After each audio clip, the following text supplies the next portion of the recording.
De todo se aprende. El podcast que es más básico que el puntalápiz. Con Pablo Pérez y Alejandro Cano. Anda que no, tío.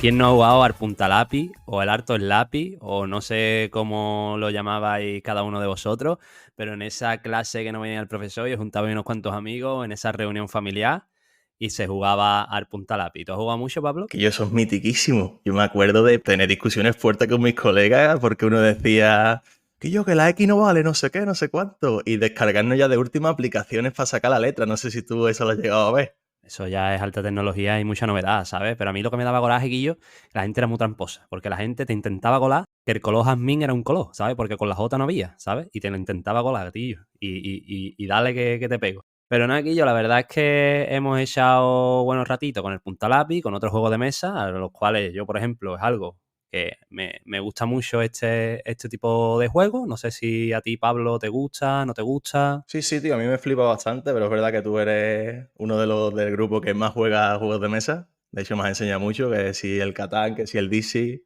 juegazos.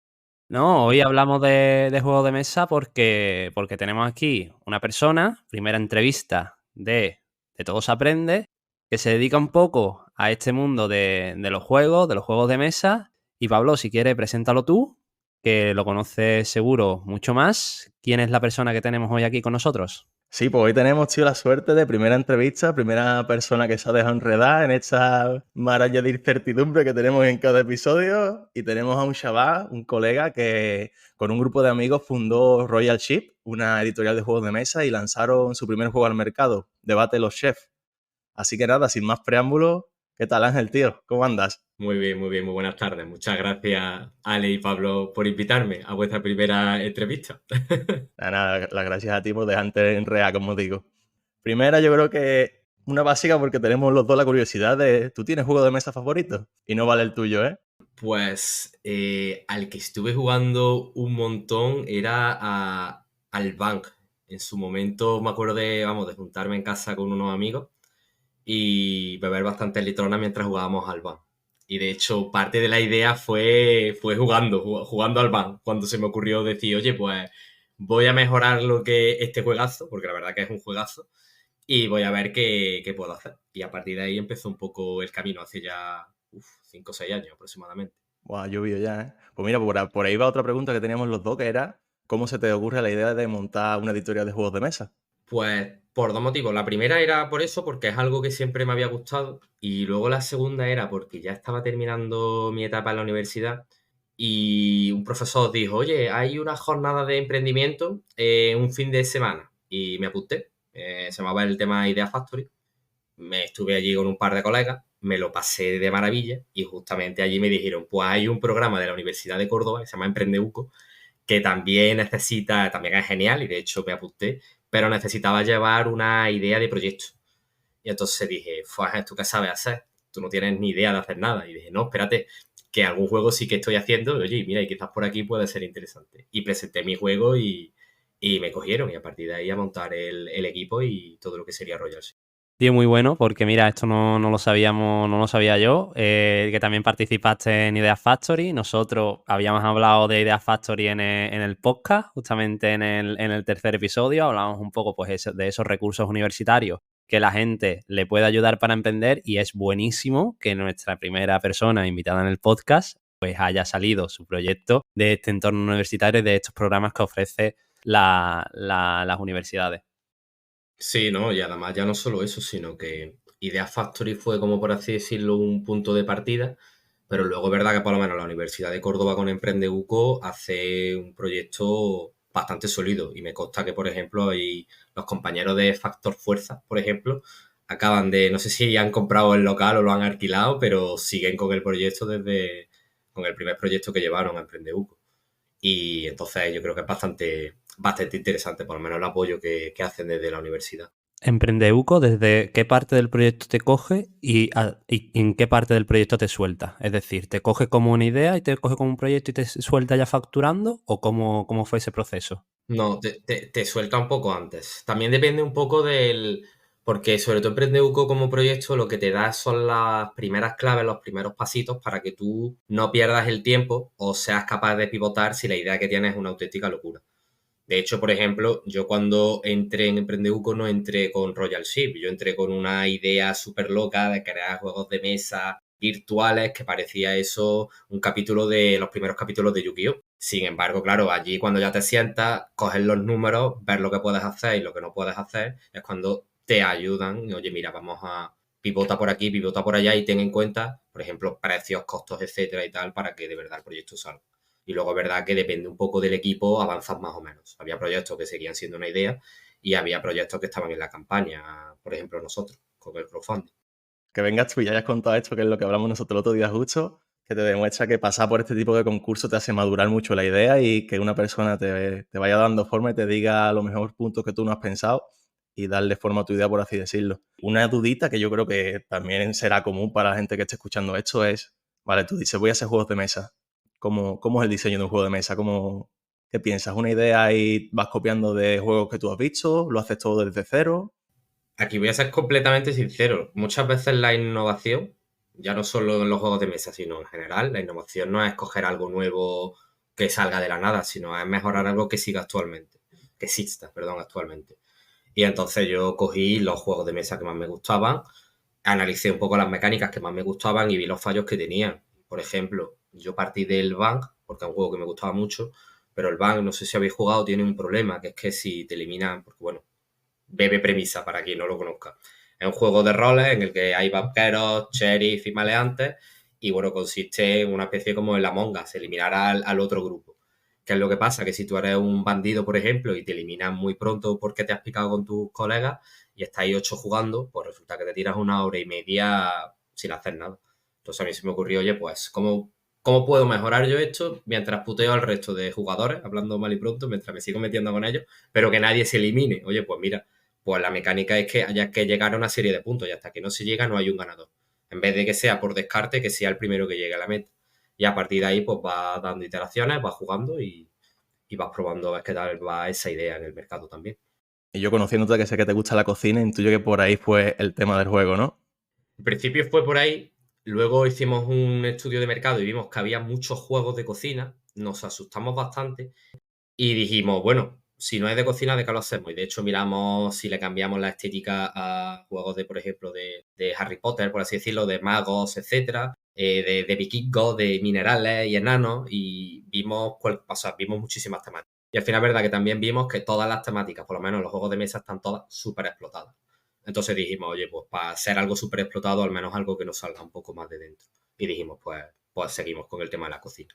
Eso me parece muy importante, tío, porque era otra de los aprendizajes que hemos hecho previamente en podcast, que cuando tú creas algo, tiene que estar muy alineado con lo que eres y con lo que piensas, ¿sabes? Entonces, hiciste el estudio de mercado, viste, bueno, ante igualdad de condiciones, vamos a tirar por lo que yo realmente soy. Y entonces le damos la forma de la cocina. Además, también una de las lecciones que yo me llevo que cuando estuve aprendiendo es que muchas veces, aunque hay algo que ya exista, seguramente se pueda mejorar. Por ejemplo, en el mercado de los juegos de mesa, en mi opinión, ¿vale? Aquí siendo completamente mi opinión, me parece que muchas de las ilustraciones, por ejemplo, que te encuentras son muy feas. O sea, yo creo que hay juegos que tú ves en la estantería y me parecen poco atractivos al ojo. Sin embargo, yo por suerte contaba con un buen equipo, con Nacho, con Marta y con Pablo, que son los tres artistas. Y creo que ahí, por ejemplo, también puedes diferenciar el producto ya no solo porque innoves en alguna cosa, sino simplemente porque es mejor o puede ser visualmente mejor, por ejemplo.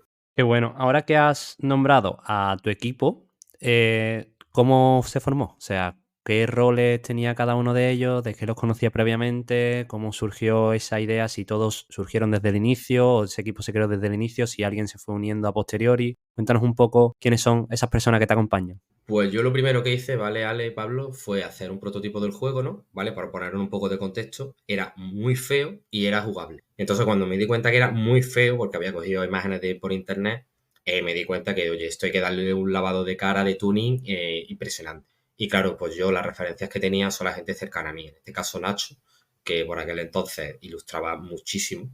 Ahora está un poco menos ilustrando menos porque es fotógrafo de boda, ha cambiado de arte. Y entonces dije, oye, Nacho, vente conmigo, necesito que me hagas las ilustraciones y necesito, oye, sé que dibujas de maravilla, pinta.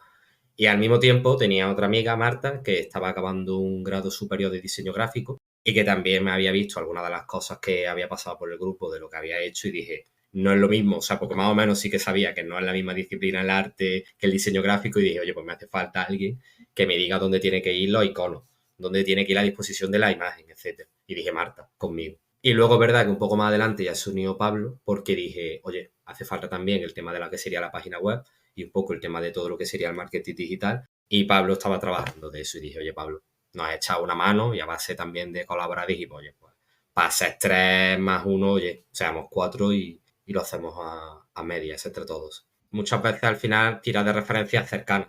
No te vas a poner a contratar. Si sabes que hay alguien cercano que maneja del tema, te fías mucho más de eso que de cualquier cosa externa. Al ser 4, intuyo que al crear un juego de mesa no desde cero, pero mirando otras referencias, daría margen a mucho debate, ¿no?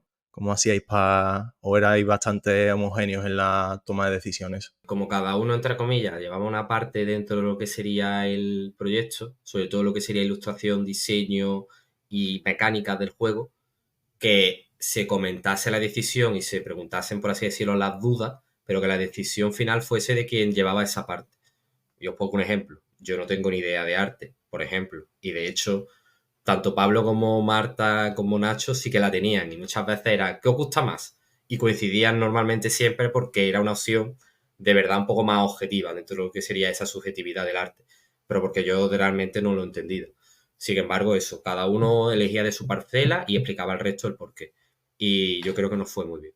La verdad es que eso es muy importante, ¿no? Que cada uno tenga voz y voto dentro del proyecto, pero que haya gente que se dedique a algo en específico y que con sus conocimientos pues dirija un poco esas decisiones y que no sea un me gusta o un opinólogo de barra de bar, ¿no? De que para eso tiene los conocimientos y las habilidades para ello. Y siguiendo con el desarrollo, tío, ¿cuál es la parte más difícil de desarrollar un juego de mesa? Yo te diría los tiempos a la hora de tener el producto terminado, porque parece mentira, pero todo el trabajo de ilustración y de diseño requiere mucho más tiempo del que la gente, o sea, del que yo por lo menos personalmente en su momento pensaba. O sea, yo pensaba que era tú te coges, haces 4 ilustraciones y las pones. Sin embargo, si desarrollas ese trabajo de calidad y quieres unas ilustraciones buenas, es verdad que eso requiere mucho tiempo y requiere mucha revisión. Tener eso cuadrado y luego además encontrar unos buenos proveedores que te fabriquen el juego a un buen precio competitivo, creo que también es muy complicado. De hecho, nosotros en la campaña, cuando la terminamos, tuvimos problemas porque hubo un desajuste de tiempo de lo que nos prometieron a lo que luego surgió. Y entonces ahí es verdad que quedas muy mal de cara al cliente por ese fallo del proveedor. Claro, porque nosotros estamos hablando un poco ahora de desarrollo. Creo que ya nos ha quedado claro de que, bueno, todo juego de mesa puede ser o se inspira en otro, que es la base de la innovación, donde cual le intentas tapar esas carencias que le ves, pues además mejorando otras cosas como puede ser el propio arte. Conocemos un poco el equipo, vemos un poco qué roles tenía cada uno de ellos, pensamos un poco ya en cómo ha sido el desarrollo del producto. Vamos ahora a cómo se consiguen los clientes, es decir, cómo empieza a entrar dinero en la empresa. O sea, desde cero, cómo Ángel y su equipo empezó a obtener dinero de Battle of Chefs y saber qué opinaba el público desde el principio, porque siempre nosotros estamos muy, muy metidos en el tema de lanza al mercado y con los datos que tienes vas haciendo feedback y cambios en tu proyecto. ¿Cómo fue ese comienzo de Ángel y cómo empezó a entrar dinero en el proyecto? Ale, Pablo, como no teníamos dinero, y claro, el problema, entre comillas, de los juegos de mesa, ¿no? Es que tú tienes que producir el juego, ¿no? Porque para recibir feedback y para que la gente lo vea, tú tienes que producirlo, tienes que enseñarlo, tienes que jugar con él. ¿Qué es lo que pasa? Que como no teníamos dinero y hacer una inversión de, por ejemplo, 1000 copias era bastante costoso, decidimos hacer una campaña de crowdfunding.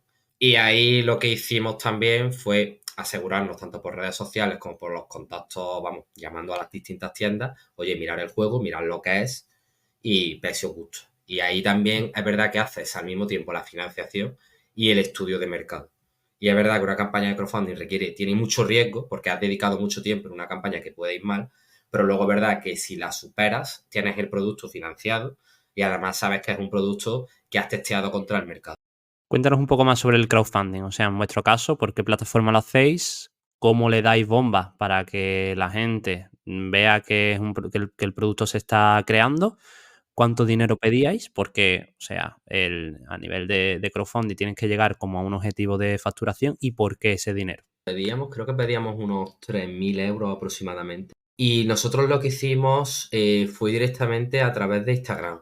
Pablo era muy bueno al llevar era y es muy bueno en el tema de redes. Y entonces él empezó a crear una comunidad desde cero, desde lo que sería una cuenta de Instagram con 0 suscriptores. Él utilizaba, yo no comprendo exactamente cómo lo hacía, pero él iba poco a poco siguiendo influencers. Enviamos algunas unidades también gratuitas para que esta gente la enseñase. Y luego además pues seguía cuentas de juegos de mesa, hablaba con ellas y tal. Entonces estuvo construyendo una comunidad, por así decirlo, B2C a través de Instagram. Sobre todo porque nuestro marca de personas era gente joven, ¿vale? De forma que era la plataforma de la red social utilizada era Instagram. Y luego además para calcular el precio que nosotros requeríamos de lo que sería del crowdfunding, nosotros lo que hicimos fue, nos fuimos a los costes mínimos que necesitamos para pagar el pedido más pequeño y ponerlo. De forma que, oye, mínimo por lo menos si no somos capaces de llegar a esta cantidad es porque ni siquiera podemos asumir el pedido más pequeño de nuestro proveedor. Y aparte de eso fue, por así decirlo, como un poco en los números gordos, nosotros tuvimos que tomar una decisión de hacerlo o bien por el crowdfunding español, que es Berkami, o bien por el crowdfunding internacional, que en este caso sería Kickstarter. ¿Qué es lo que pasa? Que un crowdfunding internacional es mucho más complejo que uno, por así decirlo, nacional, nada más que por la política de envío y de aduana y de pago de impuestos que tiene cada país. Entonces decidimos hacerlo, por así en local, a través de la plataforma de Berkami, de crowdfunding español, Berkami, y lo hicimos entonces en casa. Pedimos eso, lo organizamos y lo lanzamos.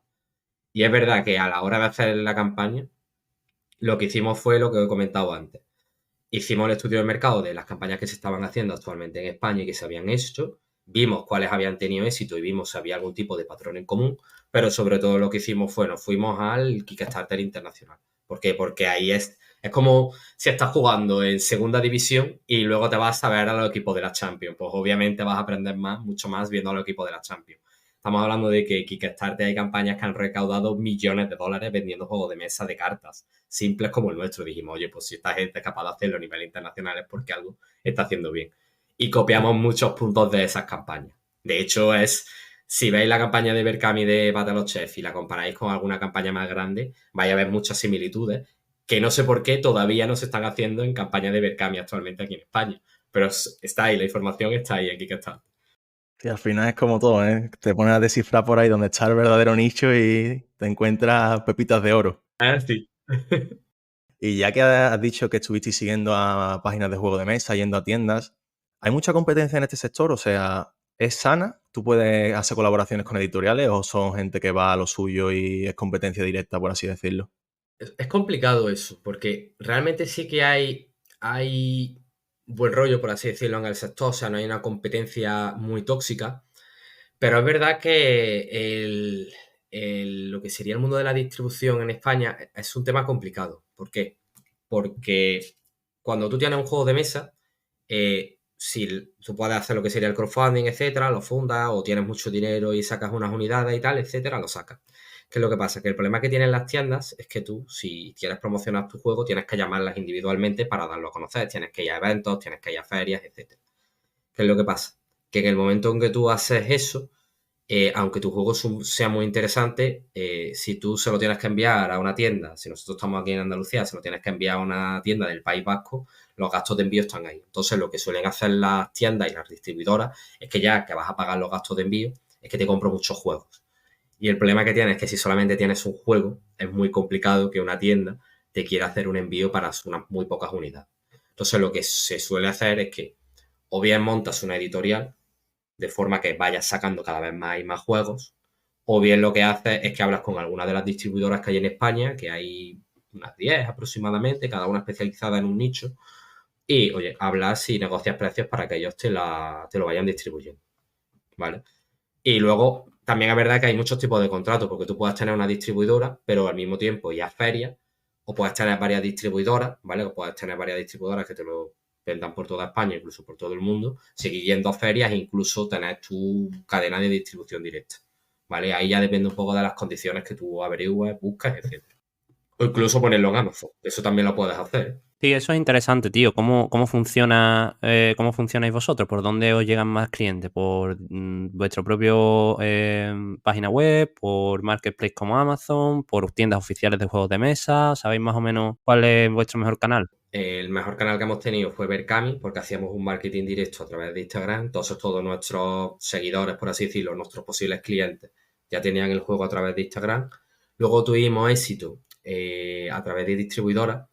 Lo que pasa es que dejamos de hacer marketing, o sea, de directo, de llamarlas a las tiendas, porque ya no nos daba la vida con otros proyectos personales.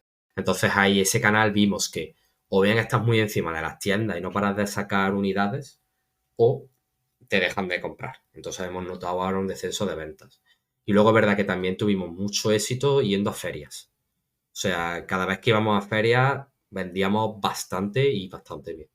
Y a la gente le encantaba la experiencia. O sea, teníamos muchísimo éxito. Y también deberíamos, que eso lo pensamos, haberlo puesto en Amazon, que eso siempre es un canal que está, por así decirlo, disponible. Pero es verdad que nosotros en su momento tomamos la decisión de que, al fin y al cabo, Amazon, el problema que tiene es que se come a cualquier tienda particular, tanto en precios, porque además muchas veces Amazon coge los precios de la distribuidora porque compran volumen y pone los juegos y los productos mucho más baratos que en cualquier tienda física. Entonces también decidimos apostar un poco por la comunidad, en el sentido de que cuando tú vas a una tienda de juegos de mesa de tu barrio, muchas veces tienen espacio para que juegues. O el dueño o la dueña sabe perfectamente las reglas porque le gusta, porque es parte de una comunidad. Entonces decidimos también que, oye, vamos a hablar con las tiendas directamente y no ponerlo a Amazon e intentar vender más. Me parece una gran idea y una gran forma de llegar a los clientes, y vosotros previamente habéis analizado todos los pros y contras que tenía cada uno de ellos. Si en algún momento llega a Amazon, llegará, pero bueno, ya habiendo probado por donde vosotros queréis ir y queréis llegar. Estoy interesado también, tío, en la parte y voy a tocar otra vez un poco del desarrollo, cómo es la empresa que te crea el juego. Es decir, tú tienes la idea y cómo te comunicas con la empresa que crea el juego. Hay muchas empresas que se dedican a ello. ¿Qué información te piden? ¿Es un proceso muy laborioso o es sencillo? Cuéntame un poco. Pues tú lo que tienes que hacer es ponerte en contacto con una editorial. O sea, puedes. Si tienes un juego de mesa, o tienes la idea de un juego de mesa, bien, puedes ponerte en contacto con una editorial, que es la que te va a hacer el arte, etcétera. O bien te pones, como en nuestro caso, como ya teníamos esa tarea de editorial, que es de edición de las ilustraciones, etcétera, te pones en contacto con una imprenta. Imprentas hay por todo el mundo. Hay imprentas en Estados Unidos, hay imprentas en España, en Madrid, Cataluña, en Galicia, aquí en Málaga también hay otras. Y entonces tú te pones en contacto con ellos y ellos te hacen un presupuesto dependiendo del tamaño de la caja, el tamaño de las cartas, la calidad de las cartas de la caja, instrucciones, etcétera. ¿Vale? También incluso también teniendo en cuenta el número de tiradas, etcétera. También hay, por ejemplo, muchos proveedores en Alemania, en Lituania y en China, sobre todo, hay muchísimos proveedores de juegos de mesa. De hecho, gran parte de la producción obviamente está en China. Y una vez que tú te pones en contacto con ellos y averiguas, por así decirlo, el tema de los precios, ellos lo que tienen es una serie de plantillas para cada producto. O sea, por ejemplo, tienen una especie de A4 donde tú tienes que poner las cartas en unos márgenes y de eso se encargaba Marta. Marta se descargaba la plantilla, lo organizaba todo dentro de lo que sería el diseño gráfico para asegurarse de que, por ejemplo, cuando la guillotina cortaba las cartas, oye, pues no se llevase media carta por delante o algún símbolo importante no estuviese muy fuera y se quedase completamente fuera de la carta. ¿Han habido varias versiones de Debate de los Chefs o directamente la que sacasteis al mercado es la que sigue actualmente en ella? La que hay en el mercado es la definitiva, pero antes de la definitiva hicimos bastantes iteraciones. De hecho, una de las primeras que hicimos, por ejemplo, nos comentaban que era muy aburrida, porque era un juego, por así decirlo, perfectamente equilibrado, donde todos los jugadores tenían la misma posibilidad de ganar la partida, porque era muy justo por cómo estaban contadas las cartas, y era muy aburrido porque era muy estático. Entonces decidimos incluir, por ejemplo, alguna bomba, alguna carta que estuviese muy rota, que fuese muy potente, para poder desbalancear y que las partidas fuesen más memorables. Y entonces ha habido muchas versiones y yo, de hecho, sigo teniendo, yo no juego con una copia física de Battle of Chess. Yo juego con mi baraja de cartas española, con recortes de cartas en una funda, que la tengo por encima para poder ir cambiando cartas, añadiendo, etcétera. O sea, versiones hay ya y expansiones pensadas un montón. Esa era otra pregunta que yo tenía por ahí, rollo. ¿Battleship va a tener nueva versión o lo que hay en mente es otro juego de mesa nuevo? ¿Qué hay por ahí, por esa cabeza? Hicimos un prototipo de otro juego que se llama Los Nises, que además lo estuvimos testeando en físico. Por ejemplo, la última vez que lo estuvimos viendo fue en la Feria de Juegos de Mesa de Córdoba. Pero aparte también hay varias expansiones pensadas. Ahí ya es que depende un poco de, porque seguimos nosotros ahora deliberando, de qué orientación le vamos a dar a Royal Ship. O sea, es una cuestión que todavía tenemos abierta y no tenemos cerrado. Pero es verdad que todas esas ideas pues se van pensando y se llevan un poco como en paralelo. Y también hay que decirlo, cuando juegas con la gente en físico te das mucho feedback, incluso muchas veces por mensajes de Instagram o de WhatsApp, que también lo teníamos detrás de la caja. Entonces ahí vas cogiendo ideas y también vas, oye, pues a la gente le gusta esto, no le gusta lo otro, etcétera. Y también pues te ayuda a pensar esa expansión. Sí, sí. Vamos, sí, los que nos estén escuchando, no es por echar flores, pero es un juegazo, ¿eh? Yo he jugado tanto con Aje como con mis colegas, creo que con Ale he jugado también y nos lo pasamos súper bien. O sea, típico juego que te picas con tu colega y a ver quién cocina antes. Eso tiene gancho al final. Lo dejaremos en la descripción, ¿eh? O sea, todo la información del juego y demás, esto va en la descripción. Ángel, hablando un poco de Panoji, de pasta, ¿es rentable Royal Ship? Estamos en el punto muerto, entre comillas, y depende un poco de cómo definas la rentabilidad. En el sentido, el proyecto como tal es rentable. Bueno, no hemos perdido dinero, por así decirlo, porque cuando hicimos la tirada, nos salió bastante bien de precio. Y además, gracias al crowdfunding, pudimos financiar todo lo que serían los juegos. Por lo tanto, no hemos perdido dinero como tal. Pero es verdad que todavía nos queda un poco de stock por vender para poder recuperar esa inversión. O sea, no para recuperar la inversión, pero sí para tener las ganancias que nos gustaría tener. Y es verdad que ahí, por ejemplo, no hemos tenido en cuenta que esto está un poco mal desde el punto de vista del emprendimiento, porque también fue un proyecto también que salía un poco de la pasión, y no hemos contabilizado correctamente lo que serían, por ejemplo, horas o salarios internos de nosotros, ¿vale? Porque no deja de ser un proyecto también que en un principio, bueno, era también un poco paralelo y que de hecho seguramente lo continúe siendo un poco paralelo y entonces algo que puedas dedicar no tu tiempo a jornada completa, sino un poco de tu tiempo de ocio. Pero diría que sí. Con los números delante, sí. El tema de los juegos de mesa a mí nunca se me había ocurrido hasta que te conocí a ti. ¿Piensas que a día de hoy o sea, tú le puedes sacar un beneficio en condiciones a sacar un juego de mesa al mercado? Y si un chaval te preguntara, tío, estoy pensando si no sé, si montar un canal de YouTube que esté masificado, o te he visto a ti, me han entrado ganas de montar un juego de mesa. ¿Crees que tienes proyección o es algo que está muy saturado también? Es verdad que el mercado de los juegos de mesa está muy saturado, ya no solo en todo el mundo, sino también en España. Pero es verdad que, en mi opinión, es un mercado que está muy saturado, pero que está poco profesionalizado, por así decirlo. O sea, yo por lo menos, si es lo que os comentaba al principio, si yo me voy a alguna tienda y veo multitud de juegos, a mí hay muchos de ellos que me parecen que son juegos poco atractivos. O sea, que me parecen que son juegos feos por las ilustraciones, por el arte. Y de hecho, incluso muchas veces por las mecánicas, una vez que juegas con ellos, son juegos que son bastante pobres. Y de hecho, incluso a mí, por ejemplo, con algún juego que he comprado en Kickstarter me ha pasado, que era chulísimo, pero luego mecánicamente era un rollo. Entonces, desde el punto de vista del producto, yo creo que hay mucho margen de mejora. Pero es verdad que a mí, por ejemplo, alguna vez me ha llegado gente que quería que le editásemos el juego, pero luego te ibas a las mecánicas y era un juego o muy pobre o ya te daba las ilustraciones y era muy feo, muy, muy feo. Entonces, claro, es un producto que así no lo vas a poder vender porque es imposible.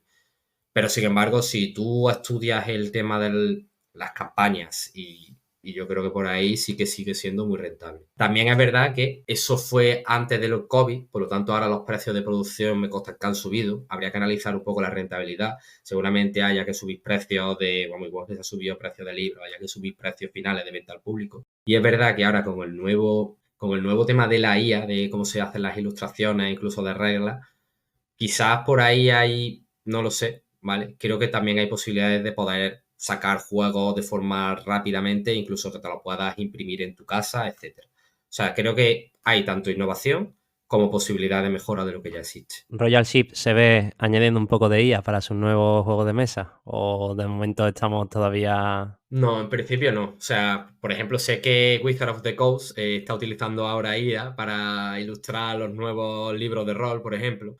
Pero yo creo que el arte que tú puedas encontrar así casero, porque muchas veces también el tema de las ilustraciones marca un poco el estilo que tú tienes como marca, como editorial, como proyecto, como equipo.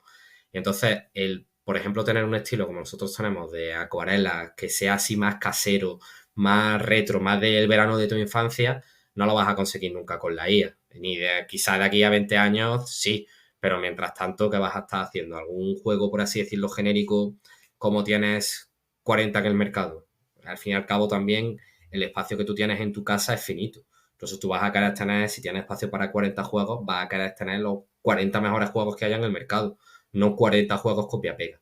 Entonces ahí ya es cuestión del balance que tú le quieras dar. Si tú puedes y quieres utilizar la IA para hacer el 19º juego de fiesta, de borrachos, de preguntas guarrillas y lo quieres subir a Amazon, sácalo porque todos los años salen 2 o 3. Y si lo que quieres es tener un juego con un arte distinto porque lo quieras sacar en un Berkami o vendiéndolo en los semáforos, también lo puedes hacer porque hay mejoras. Entonces yo creo que hay un poco de hueco para todos, pero lo importante es que lo hagas bien. O sea, lo que elijas, estúdialo y hazlo bien. Pero yo creo que ahí todas esas opciones siguen abiertas. Yo, así como reflexión, creo que se están perdiendo mucho los juegos de mesa y la gente cada vez juega más a tema videojuegos, tema gaming. Y yo creo que los juegos de mesa aportan más cosas, aparte de obviamente a ti tu beneficio, te aportan como cosas sociales, ¿no? ¿Crees que se está perdiendo un poco eso o crees que los juegos de mesa tienen futuro? Los juegos de mesa tienen mucho futuro. Lo que pasa muchas veces, que eso lo vimos nosotros cuando empezamos a investigar el mercado, es que tú tienes un tiempo limitado, ¿no? Entonces, la competencia de los juegos de mesa no son otros juegos de mesa, son libros, son las series, son tomarte una cerveza en el bar, son partidos de fútbol, son videojuegos, etcétera. Entonces, ¿qué es lo que pasa? Que muchas veces no somos conscientes del mercado que existe de otros productos, de otros proyectos. Entonces, sí es verdad que los juegos de mesa se venden mucho y cada vez se consumen más. Y hay gente que su única afición es tener juegos de mesa. Lo que pasa es que también estamos muchos de nosotros, de los que yo me incluyo, que como consumidor, los juegos de mesa no son mi única afición, sino que son un complemento. Cuando, por ejemplo, yo en mi día normal, pues yo un día juego al ordenador y al día siguiente me tomo una cerveza y no juego a nada. Y al día siguiente me voy a la casa en el campo y juego todo el fin de semana a juegos así más rápido. Pero es verdad que como mercado, etcétera, eso siempre va a estar ahí. Porque siempre a la gente le gusta picarse y hacer algo mientras está haciendo otras cosas. Y es verdad que muchos juegos también, como juegos en sí mismos, pues también te dan una diversión como actividad en sí misma. ¿Vale? Juegos así más complejos, con muchas más normas, etcétera.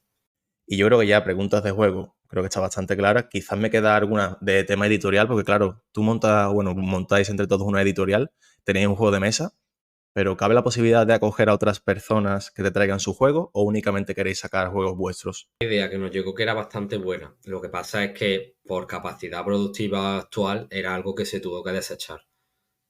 Pero ahí sí que es verdad que hay gente que tiene ideas muy buenas y muy desarrolladas. Y muchas veces al final también un poco como cuando un escritor necesita encontrar su editorial para que te saque, por ejemplo, el caso de Harry Potter, que tuvo que pasar J.K. Rowling por un montón de editoriales, pues también muchas veces hay gente que te comenta su juego, es chulísimo y de hecho incluso lo mismo tiene parte del arte, pero tú no puedes atenderle. Y de momento yo pues no he tenido la suerte de encontrar, porque también las editoriales en España pues también obviamente cada una tiene su estilo. Entonces no puedes editar, por ejemplo, un juego infantil en una editorial de rol gótico, porque no tiene sentido. Y lo mismo no tienes suerte con la editorial infantil. Pero es verdad que sí que es algo que quizás, pero para el futuro puede ser interesante. Muy bien, pues yo, como ha dicho Pablo, la parte de juego de mesa cerramos, está un poco terminado. Vamos a conocer un poco más a Ángel, ¿no? Que hemos conocido su proyecto, nos interesa un poco más también ese Ángel persona. Y a mí, Ángel, una cosa que me gusta mucho es echar la vista atrás, ¿no? Ver todo el camino que hemos recorrido. ¿Qué edad tienes ahora mismo, Ángel? Que eso no lo hemos dicho. 29. 29. Pues mira, vamos a hacer una cosa. ¿Qué le dirías al Ángel de 19 años, de hace 10 años atrás? De 10 años atrás. Sí, o sea, lo tengo clarísimo. Deja de estudiar la carrera, métete a trabajar en ventas y estudia programación. O sea, eso lo tengo clarísimo. E invierte en Bitcoin, ¿verdad? Y pues invierte en Bitcoin, estos son los números de la lotería del niño de 2023, pero sí es verdad que le diría eso sin ningún tipo de dudarlo. Vamos, sin dudarlo. Muy bien, Ángel. ¿Y dónde se ve Ángel dentro de 5 años? ¿O dónde se ve Royal Ship dentro de 5 años? Tenemos que decidirlo, ¿vale? O sea, eso es una cosa que todavía tenemos abierta porque hay muchos caminos. Como he estado comentando, es que ahora mismo es el punto en el que o bien te conviertes en editorial, por así decirlo, o bien tiras más por otros caminos, más por Instagram, redes sociales, etcétera, porque al fin y al cabo no los puedes abarcar todos. Y el camino que tú tomes define un poco la imagen de marca que tú tienes y define un poco también el mensaje que le estás dando a la gente. Y eso es algo que todavía no hemos cerrado. Pero también te digo que el Ángel personal seguramente dentro de 5 años tenga un par de proyectos abiertos, porque a mí por lo menos me gusta mucho. Ya estoy con otro colega para otra cosa. Y es verdad que el tema del mundo de programación, tema venta, es algo que me gusta, tema marketing también. Entonces, pues seguiremos dedicándonos a esto. Quizás dentro de 5 años me estéis haciendo una entrevista para otro proyecto o porque Royal sí se ha decidido ya en un camino. Bueno, eso es común en los emprendedores, o sea que los proyectos nacen, maduran, crecen y algunas veces pues también mueren. Ya que nos has contado esta mini bomba, cuéntanos qué tienes en la cabeza, o sea, o si se puede contar algo, aparte de eso que nos has dicho de programación, se puede decir o se pueden más o menos enfocar cómo puede ser esas nuevas ideas o esos nuevos proyectos.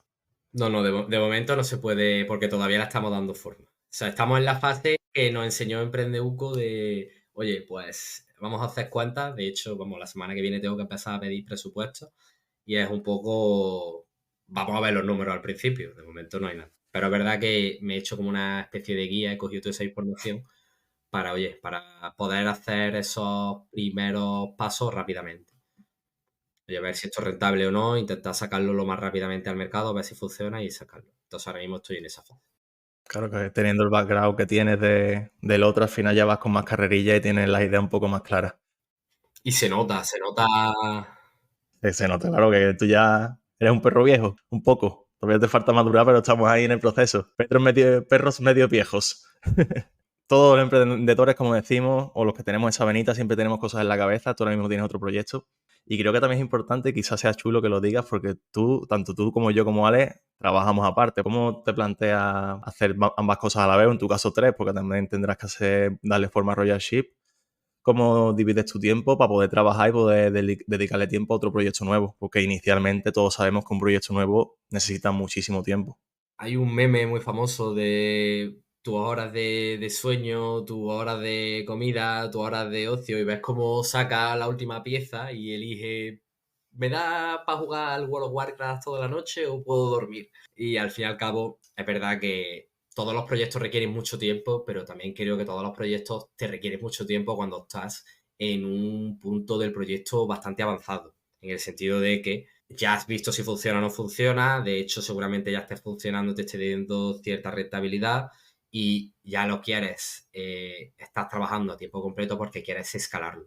Pero creo que la idea inicial de un proyecto y esas primeras ejecuciones es algo que puedes hacer con un equipo a medio jornada. O sea, no es algo que requiere. Royal Sea, por ejemplo, actualmente requeriría 8 horas de trabajo al día si estás todo el día llamando a las empresas y tienes 20 juegos en la recámara que tienes que sacar, etcétera.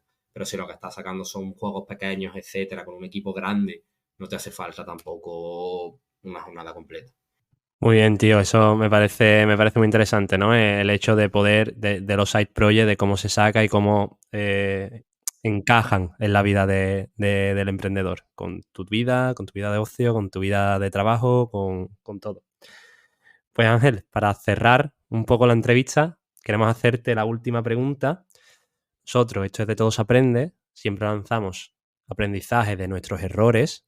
Queremos preguntarte, tío, ¿cuál ha sido la mayor cagada, el mayor error que ha cometido Ángel y qué es lo que más ha aprendido de eso? Dentro de lo que sería Royal Ship, Bueno, nos vale tanto Royal Ship como en tu vida. Puedes soltar 2 o 3. Como si estuvieras hablando con tu colega hace 10 años y le dijeras, tío, la cagué que flipas. yo lo tengo, vamos, lo he comentado antes. Yo creo que el mayor error que yo cometí en mi vida fue estudiar lo que yo estudié. Porque es algo que creo que no me ha aportado afectado tanto como, por ejemplo, mi experiencia profesional o mi experiencia emprendiendo. Creo que si yo pudiese elegir lo que me habéis comentado con 19 años, yo hubiese empezado a coger un poco más de experiencia en ventas mucho antes. Porque imaginaros, si yo estuve 7 años en la universidad estudiando un doble grado, imaginaros si hubiese estudiado un ciclo superior de marketing y me hubiese puesto a trabajar de ventas en cualquier otro lado. Creo que me hubiese cundido a día de hoy mucho más de lo que yo tengo en su momento. Y además creo que si quieres aprender algo es porque te tiene que gustar. Y ahora, por ejemplo, que estoy aprendiendo de diversas ramas, me cunde mucho más estudiando cuando tengo 2 horas al día que no cuando antes tenía 12. Entonces creo que el ver esos objetivos, por un lado, o sea, me arrepiento mucho de eso y por lo menos saco la lección de que si quieres un objetivo, vea por él y esa es la motivación que tú necesitas para conseguirlo. Hacer las cosas por hacerlas, al final no terminas haciendo. Es un muy buen aprendizaje, Ángel, y es una cosa que, tío, que tengo también muy, muy grabada, y es que a veces nosotros cuando decidimos según qué estudiar, que tenemos 18 años, 17 años en algunos casos, no vemos un planteamiento tan a largo plazo, ni vemos otras opciones que podamos tener, seguimos un poco ese camino marcado de terminas bachillerato, te metes en una carrera, la que te da la nota o la que puede, y muchas veces, bueno, pues es una decisión súper importante a la cual quizás no estemos preparados en ese momento o no le hayamos dedicado todo el tiempo que a lo mejor deberíamos, intentando sacar ese sobresaliente en filosofía que nos sirve para acceder a, ¿no? Entonces, tío, grandísimo aprendizaje y nada, muchísimas gracias por compartirlo. Nosotros, Muchísimas gracias a vosotros.